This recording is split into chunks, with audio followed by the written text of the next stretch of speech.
Whoopi, what's up, big sis? I love you first and foremost. I know you don't know me, but I know you. You really brought me through some rough times when I was a child. And to me, you're like my sister. I'm serious. I watched The View. My heart right now, so because I love you. My name is Markel Taylor. I'm the marketing director of ABO's Marketing. I developed the Rebuild Your Mind Mental Health Challenge and Initiative to help destigmatize these mental health disorders. What we're doing here in Colorado is we are challenging people to talk about their mental health issues openly so that we can destigmatize the mental health disorders and then transform the state of Colorado into the most efficient, trauma-informed, trauma-conscious, and trauma-responsive states in the United States and then the world. That's what we need to do a comic relief for. Trauma has become more common than cancer. I'll tell you what happened to me as a child. My father induced me with drugs and alcohol as a young child, and I became a 10-year-old alcoholic and drug addict. I went through neglect, abandonment, child abuse. I was ignored, I felt, and that affected me as I got older, and I ended up following my father's footsteps all the way to prison. I never identified my behaviors with the disorder. In 2016, as the marketing director of ABO's Marketing, I had a mental health breakdown and I became suicidal. Never seen this coming. I end up catching or end up committing a crime, and I didn't want to live no more. And C.A. Shively, the business director for ABO's Marketing, came down to Denver County Jail and talked me out of suicide and said that we can use my pain and suffering to help millions of other people. Because if I couldn't identify it, how many other people weren't able to identify it? So I ask you today to accept this Rebuild Your Mind challenge where you will talk about one of your mental health issues. We all have them, or a few of them, how you deal with it in a healthy or unhealthy way.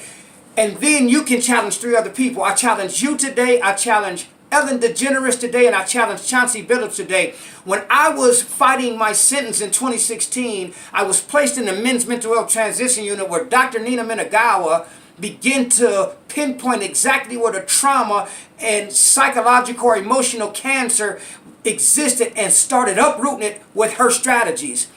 While I was developing the Rebuild Your Mind campaign, Deputy Jackson, the president of the Fraternal Order of Police, Lodge 27, decided to join us, and he did his challenge. We now have the president of Fraternal Order of Police behind the entire campaign. In 2012,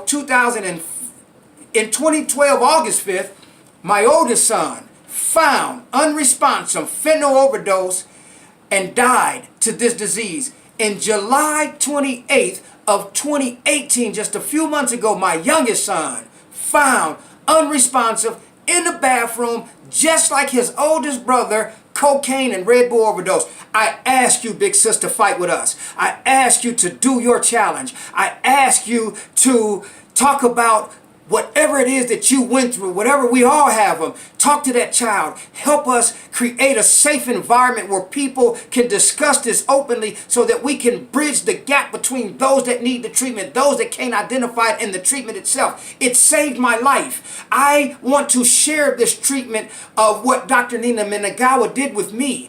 I want to share with what happened to me. I was a 47-year-old male with the mind of a 10-year-old child just 2 years ago. I'm 49 years old now. Help us destigmatize this. Help us transform our society into the most efficient, trauma-informed, trauma-conscious, and trauma-responsive society in America. This is what we need to do a new comic relief for. And I ask you to help me. You helped my cousin. You supported Frederick Moss Grills. And I ask you to stand with me. We have to take an aggressive approach to this. I love you. I have to go because somebody else right now is in the bathroom sticking a needle in their arm. And we have to go talk about this. Please stand with us. I ask you, big sis, you're my big sister. I love you. Please help me love the world. No doctor can prescribe or write a prescription for love and friendship, but we can. And I ask you to stand with me. I love you, sis. Bye.